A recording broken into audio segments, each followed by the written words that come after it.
Hello बच्चों, कक्षा 8 का दूसरा पाठ ईदगाह में पढ़ाने चल जा रही हूँ।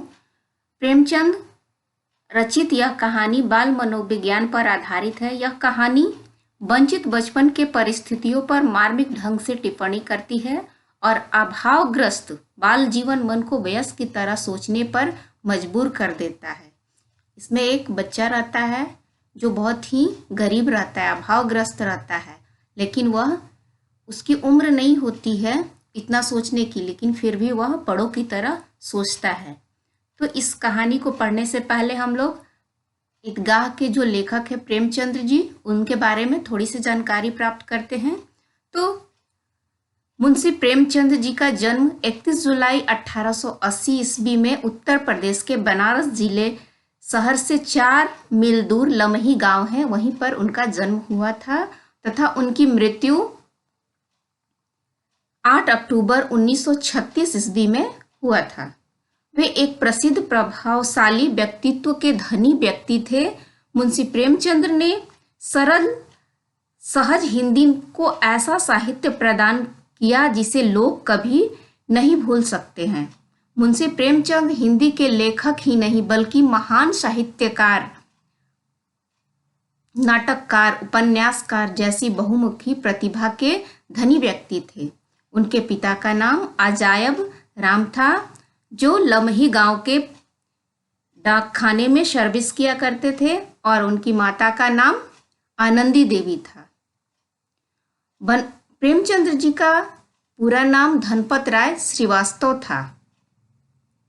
प्रेमचंद्र जी ने बहुत सारे रचनाएं की, जिसमें उनकी प्रसिद्ध रचनाएं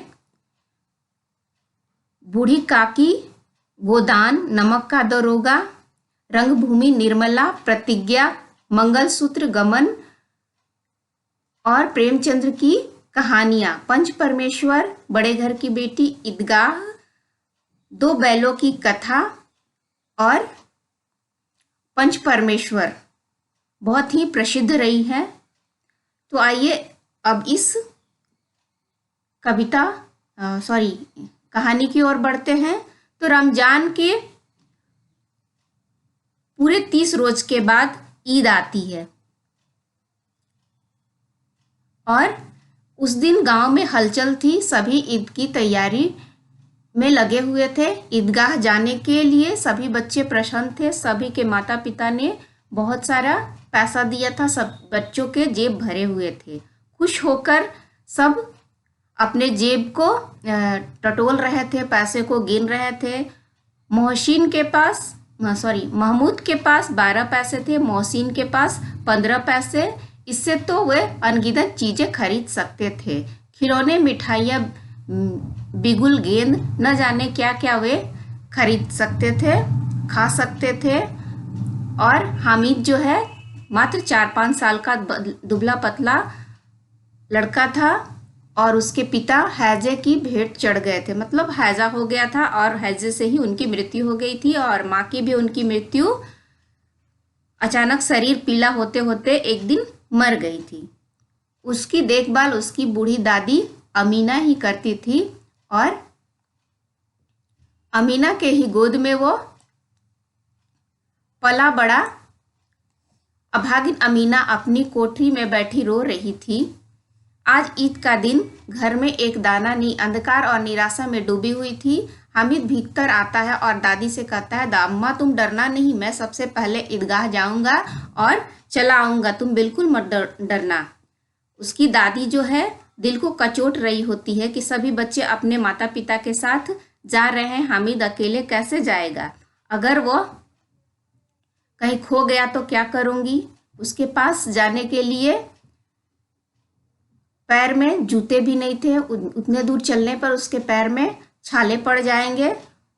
और वह उसके साथ जाती तो उसे थोड़ी थोड़ी दूर पर गोद ले लेती, लेकिन जब वो उसके साथ जाएगी तो घर में सिवई कौन बनाएगा? घर में धोबिन, नाइन, मेहतरीन, चुड़िहारिन सभी आएंगी सिवैया लेने के लिए, क्योंकि यह साल भर का पर्व होता है तो सारे लोग आते हैं। गांव में मेला चला, सभी बच्चे चले और उसमें हामिद भी चला। मानो हामिद के पैरों में पंख लग गए हो खुशी से। कभी कभी लड़का कंकड़ी मारकर आम पर निशाना लगाते माली अंदर से आता और गाली देता। सभी बच्चे खूब हंसते। रास्ते भर बच्चे हंसी मजाक ठिठोली करते रहते। बच्चों, ईदगाह आ गया और इमली के घने वृक्षों की छाया थी। वहां पक्का फर्श था। रोजे में सभी पंक्तियों में बैठे हुए लोग एक साथ नमाज के लिए सर झुकाते और एक साथ खड़े हो जाते, मानो घुटनों के बल, और मानो जैसे लगता है था कि एक साथ सारी बिजलियां जल गई हो और एक साथ ही बुझ गई हो। नमाज खत्म होता है, आपस में लोग गले मिल रहे होते हैं। तब सभी लोग मिठाई और खिलौने की दुकान पे सारे बच्चे धावा बोल देते हैं। सभी ने तरह तरह के खिलौने देखे। खिलौनों में सिपाही, गुजरिया, राजा और वकील, भिस्ती, धोबिन और साधु थे। महमूद सिपाही लेता है, खाकी वर्दी वाला, लाल पगड़ी वाला, कंधे पर बंदूक रखे हुए, और मोहसिन भिस्ती पसंद आता है और कमर पर मशक रखे। नूर को वकील पसंद आता है और वह वकील जो था काला चोंगा पहने हुआ था, सफेद कपड़ा पहना हुआ था और एक हाथ में पोथी लिए हुआ। सब 2-2 पैसे के खिलौने थे। हामिद के पास कुल 3 पैसे थे। इतने महंगे खिलौने वह कैसे ले? कहीं हाथ से छूट गया तो चूर चूर हो जाएगा, और वह खिलौना पानी में अगर गिर गया गलती से तो वह क्या हो जाएगा? घुल जाएगा। ऐसे खिलौने लेकर वह क्या करता? ऐसा हामिद सोचने लगता है। सब अपने अपने खिलौने की तारीफ कर रहे थे और हामिद जो था उन खिलौनों को देखकर ललचाता है। चाहता है कि जरा सा के लिए वह उसके हाथ में आ जाए और वह भी उससे खेल ले। लेकिन जब किसी बच्चों के पास नया नया खिलौना आता है तो वह अपने खिलौनों को किसी और के साथ शेयर नहीं करते हैं। हामिद उन खिलौनों के लिए ललचाता रहता है। मिठाई की दुकान आती है। किसी ने रेवड़िया ली, किसी ने गुलाब जामुन लिया तो किसी ने सोहन हलवा लिया। मजे से सब खा रहे हैं। हामिद के पास 3 ही पैसे थे।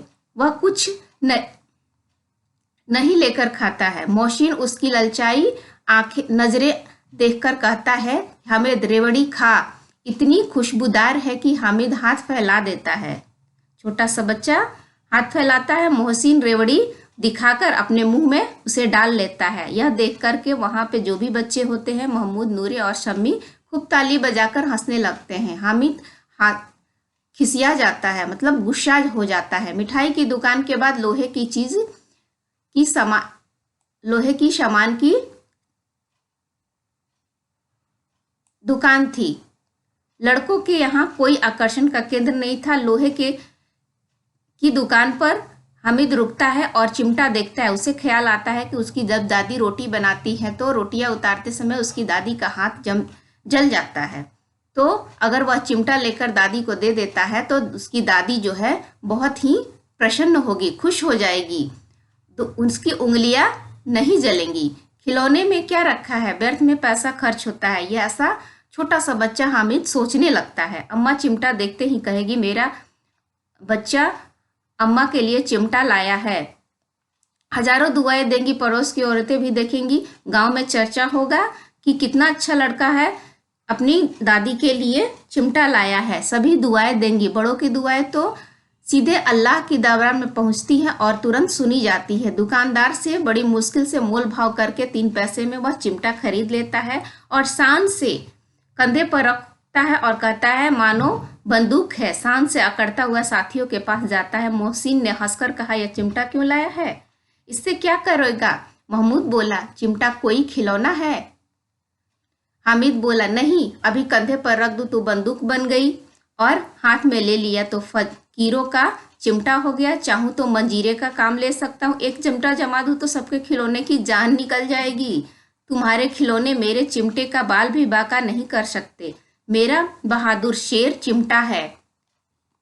तुम सबसे अच्छा मेरा चिमटा है। मेरा चिमटा जो है बहुत ही बहादुर है। सम्मी ने खजरी ली, प्रभावित होकर बोला, मेरा खजरी से बदलोगे? हामिद ने कहा कि उसकी ओर अपेक्षा करके कहता है कि नहीं, मेरा चिमटा चाहे तो तुम्हारी खजरी का पेट फाड़ दे। चिमटे ने सभी को मोहित कर दिया। सारे बच्चे उससे मोहित हो जाते हैं। औरों ने 3-3, 4 पैसे खर्च किए लेकिन कोई काम का चीज नहीं ले सके। हामिद ने 3 पैसे में ही रंग जमा दिया।